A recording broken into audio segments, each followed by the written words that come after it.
तो hello students, welcome to the whiteboard. आज की इस वीडियो में हम लोग वॉल्यूम के कॉन्सेप्ट को क्लियर करने वाले हैं, यानी आयतन के बारे में समझने वाले हैं। अब इस तरीके से हम यहाँ पे एक्सप्लेन करने वाले हैं कि तुम लोग को याद करने में अभी तक जो मुश्किल होता था अब भूलने में मुश्किल होगा। ठीक है, तो चलो शुरू करते हैं। सबसे पहले समझते हैं चीज़ों को। एक वर्ग, ठीक, एक आयत और एक वृत्त, ठीक है, स्क्वायर, रेक्टेंगल एंड सर्कल। अब ये तीन चीज़ें हैं, इसका आयतन नहीं होता है। आयतन क्यों नहीं होता? क्योंकि ये द्विविमीय आकृति है, 2D शेप कहते हैं इसको, क्योंकि इसको हम कहीं देख सकते हैं, किसी सरफेस पे, किसी प्लेन सरफेस पे बना सकते हैं। इसको हम हाथ में नहीं उठा सकते हैं, हाथ में नहीं उठा सकते, इस वजह से इसका सिर्फ दो विमाएँ होती हैं, लंबाई चौड़ाई कह सकते हैं। क्योंकि इसका जब अब ये कुछ ना कुछ जगह भी तो घेरा है, जगह घेरा ना, बोर्ड पे इतना जगह ये घेरा, इतना जगह ये घेरा, और ये भी कुछ जगह घेर रखा है। तो जगह जो घेर रखा है उसको हम लोग एरिया बोलते हैं, क्षेत्रफल बोलते हैं। तो क्षेत्रफल जब निकालते हैं तो वर्ग का क्षेत्रफल होता है हमारा क्या? भुजा स्क्वायर, साइड स्क्वायर इंग्लिश में ना। जो रेक्टेंगल का हमारा एरिया होता है वो होता है L इंटू B, लंबाई गुने चौड़ाई।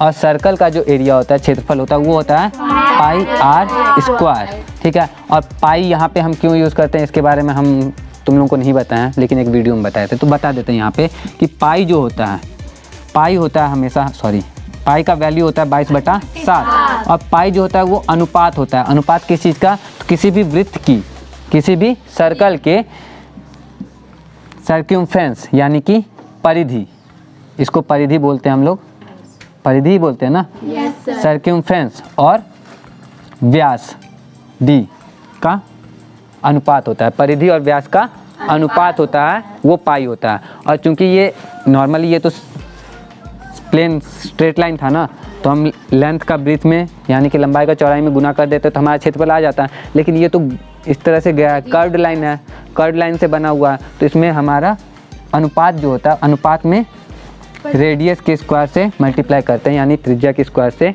गुना करते हैं तो आ जाता है। ठीक है, अब इसके बाद हम समझते हैं थोड़ा सा, जो मेरे पास जैसे वर्ग है, वर्ग 2D में था, और वर्ग का जो 3D मॉडल होता है वो होता है ये क्यूब।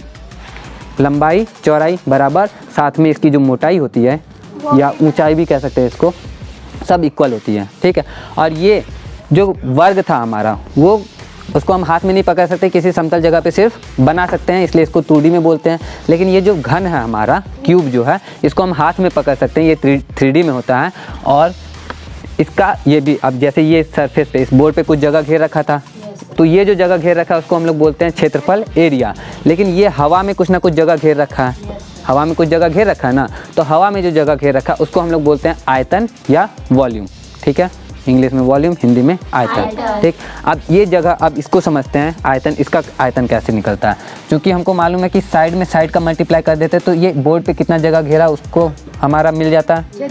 तो जब हम क्यूब का यानी कि इस घन का आयतन निकालते हैं, वॉल्यूम ऑफ क्यूब, तो उस टाइम पे साइड का साइड में मल्टीप्लाई तो करेंगे ही, लेकिन साथ में मोटाई भी तो है इसकी, तो इसका हो जाता है साइड का क्यूब, क्यूब हो जाता है, यानी साइड का घन, भुजा का घन, और ये उसका आयतन आ जाता है। तो इसका आयतन तो आसानी से निकल गया हमारा। आगे बढ़ते हैं, आता है फिर रेक्टेंगल। रेक्टेंगल हमको अलग से बनाने की जरूरत नहीं पड़ी, क्योंकि मेरे पास पहले से ही था घर में पड़ा हुआ। ये रेक्टेंगल है, क्यूबॉइड है, घनाभ है। ठीक है, इसमें लंबाई और चौड़ाई था, इसमें भी लंबाई और चौड़ाई है, लेकिन साथ में इसकी कुछ ना कुछ मोटाई भी है, ऊंचाई भी कह सकते हैं। अगर हम लंबाई चौड़ाई इसको माने तो ये इसकी ऊंचाई हो जाएगी, और लंबाई चौड़ाई इसको माने तो ये इधर वाली इसकी मोटाई हो जाएगी। ठीक है, तो लंबाई चौड़ाई और मोटाई। तो जब इसका बोर्ड पे जब ये था, किसी प्लेन पे बना हुआ था, तो हम लंबाई का चौड़ाई में गुना किए और हमारा क्षेत्रफल आ गया। लेकिन जब वॉल्यूम की बात होगी, आयतन की बात होगी, आयतन किसका? क्यूबॉइड का,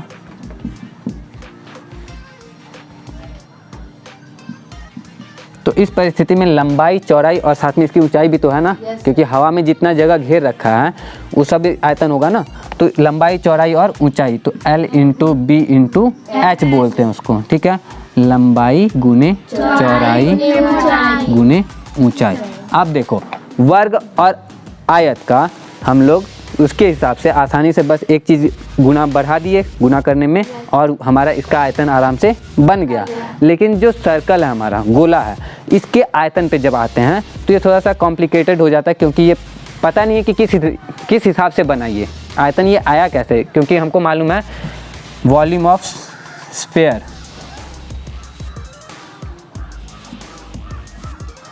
यानी कि गोले का जो आयतन होता है हमारा, वो लिखते हैं हम लोग कितना, 4/3 पाई आर क्यूब।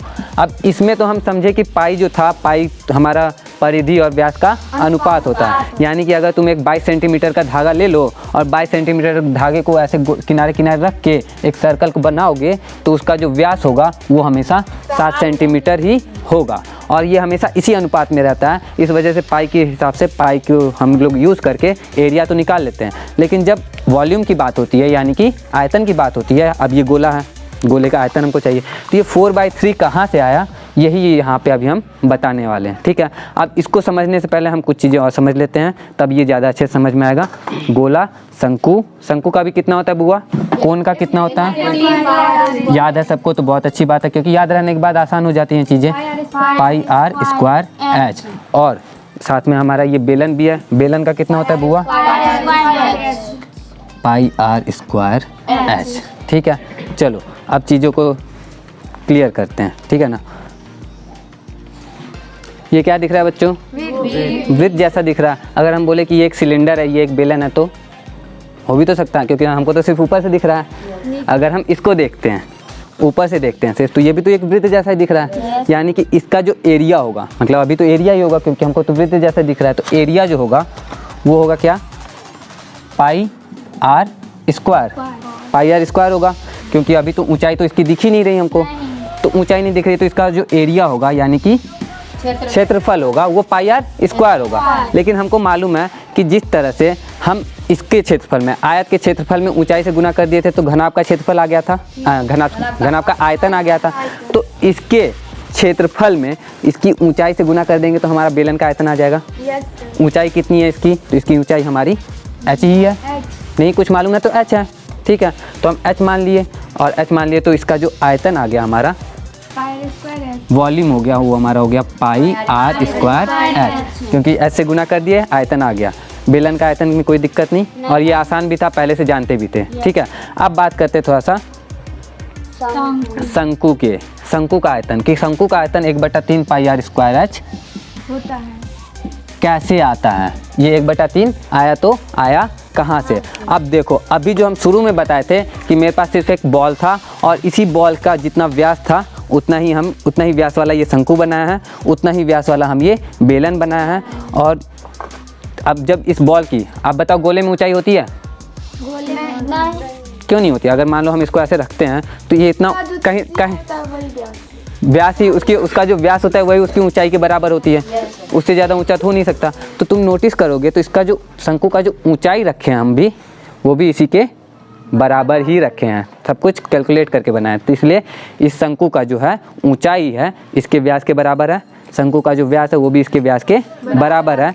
और हम शंकु से फिर आते हैं इस पे, इसका ऊंचाई और इसका ऊंचाई बराबर है, बेलन का और शंकु का ऊंचाई बराबर है, और इसका जो दोनों का व्यास है वो भी बराबर है। ठीक है, अब जब हम इसमें इन दोनों में कुछ रखेंगे, क्योंकि अब हवा में ये स्थान तो घेर रहा है, लेकिन आयतन का एक और कॉन्सेप्ट होता है ना, जो इसके अंदर कितना चीज़ सामान अट रहा है, कितना सामान इसमें अट रहा है। जैसे मान लो इसमें हम पानी रखेंगे, इसमें भी पानी रखेंगे, ठीक है, पानी नहीं रखेंगे क्योंकि पेपर का बना हुआ मेरा गल जाएगा। ठीक, तो हम मान लो इसमें हवा रखें, इसमें भी हवा रखें हैं ना, तो इसमें ज़्यादा हवा आएगा कि इसमें, बेलन ज़्यादा हवा आएगा। तो अब शंकु का जो आयतन है वो इसी के आधार पर निकलता है कि जब हम इसमें से हवा इसमें से निकालें, इसमें रखें, एक बार रखें, 2 बार रखें और 3 बार रखें, तो 3 बार जब शंकु से बेलन में रख देते हैं तो शंकु पूरा, बेलन पूरा भर जाता है। इसका मतलब कि इसका आयतन इससे 3 गुना कम है, मतलब 1/3 है, या फिर इसका आयतन इससे 3 गुना ज़्यादा है। तो अगर इसकी व्यास और इसकी ऊंचाई बराबर है, किसी शंकु का बेलन का व्यास और ऊंचाई बराबर है, तो उस कंडीशन में दोनों का जो आयतन होगा, वॉल्यूम ऑफ सिलेंडर, ठीक है, और वॉल्यूम ऑफ कोण। तो दोनों बराबर हो जाएगा कब? जब हम कोण के वॉल्यूम में 3 से मल्टीप्लाई करते हैं, क्योंकि 3 गुना, पता है ना, हम मुरही लाने वाले थे यहाँ पे कि मुरही रख के दिखाएंगे, लेकिन आते समय रात में याद आया नहीं है, सुबह हमको मुरही मिला नहीं, और कुछ रखेंगे तो हैवी हो जाएगा, तो इसलिए ऐसे ही समझ लो, इतने इंटेलिजेंट तो हो ही समझ जाओ कि 3 बार रखेंगे तब होता है। तो यानी कि इसके वॉल्यूम में शंकु का, यहाँ पे हिंदी में लिख देते हैं, शंकु का आयतन गुने 3 बराबर बेलन का आयतन। ये कब होगा? जब उसका व्यास और ऊंचाई जब बेलन और शंकु का व्यास और ऊंचाई क्या होगा? बराबर होगा। अगर मान लो कि इसको हम थोड़ा बड़ा बना देते तो 3 बार थोड़ी रख पाते, नहीं ना रख पाते। तो जब बराबर होगा व्यास और ऊंचाई, तो शंकु के आयतन का 3 गुना बेलन के आयतन के बराबर होगा। बेलन का आयतन कितना होता है बुआ? पाई आर स्क्वायर एच। अब शंकु का आयतन जब हमको चाहिए होगा तो शंकु का आयतन बराबर क्या आया?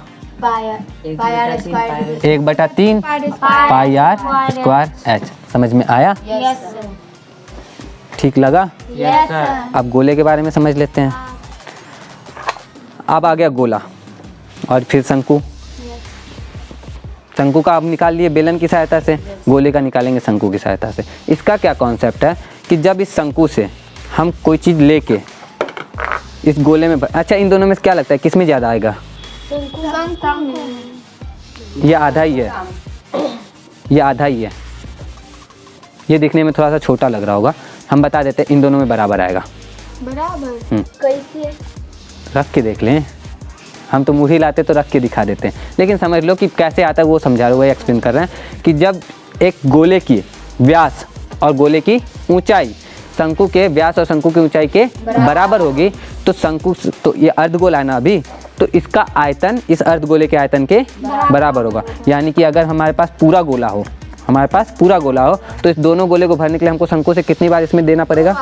2 बार। तो इस हिसाब से अगर हम लिखें यहाँ पे कुछ कि गोले का आयतन बराबर, हाँ इसीलिए तो गोले का आयतन बराबर हो जाएगा शंकु का आयतन गुने 2। अब बताओ शंकु का आयतन बुआ कितना? 1/3 पाई आर स्क्वायर एच गुने 2। तो गोले का आयतन हो गया हमारा 2/3 पाई आर स्क्वायर एच। अच्छा एक बात बताओ, अब गोले में तो एच यूज़ करते ही नहीं हम लोग, और आयतन आ गया 2/3 पाई आर स्क्वायर एच। तो एच का मान कितना रख दे हम? देखो एच का मान मतलब गोले की ऊंचाई, गोले की ऊंचाई मतलब कि गोले का पूरा यहाँ से यहाँ तक, जो कि होगा गोले का व्यास। गोले के व्यास के बराबर होगा ना ऊंचाई, तो जब व्यास के बराबर होगा तो एच की जगह पे हम 2r रख सकते हैं। तो ये हो गया 2/3 पाई आर स्क्वायर इंटू 2r। 2 से 2 में गुना होगा 4/3 पाई आर क्यूब। और इस तरह से हमारा गोले का आयतन आ जाता है। समझ में आ गया? याद रहेगा? सर मेरा कंफ्यूजन, बोलो। घनाभ का जैसे लंबाई ऊंचाई चौड़ाई में कंफ्यूज हो जाते हैं, कौन सा लंबाई का? देखो बुआ, लंबाई तो खैर सीधे सीधे वो डिपेंड करता है कि घनाभ कैसा है, ठीक है ना। अगर मान लो ये है, इसमें तुम नोटिस करोगे चौड़ाई और मोटाई दोनों बराबर है, इसको हम ऊंचाई कंसीडर कर भी नहीं सकते। क्यों नहीं कर सकते? ऊंचाई का मतलब तो समझ, अब ऐसे रख दिया अगर हम ऐसे रख दिए तब तो ऊंचाई ये हो जाएगा, क्योंकि ऊंचा तो ऊपर की तरफ जाता है, तो ऊंचाई ये हो जाएगा। रखे कैसे हैं इस पे डिपेंड करता है। अब भाई हम ऐसे रखें तो इसकी लंबाई और चौड़ाई, तो लंबाई चौड़ाई दोनों बराबर और ऊंचाई ज़्यादा।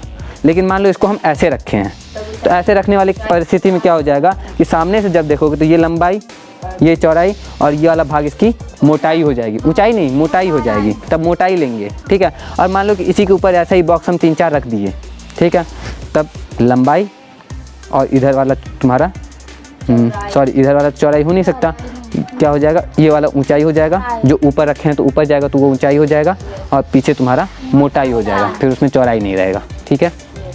तो ऐसे ही होता है, जैसे रखेंगे वैसे हो जाएगा। तो उम्मीद करते हैं कि ये वाला समझ में आया होगा।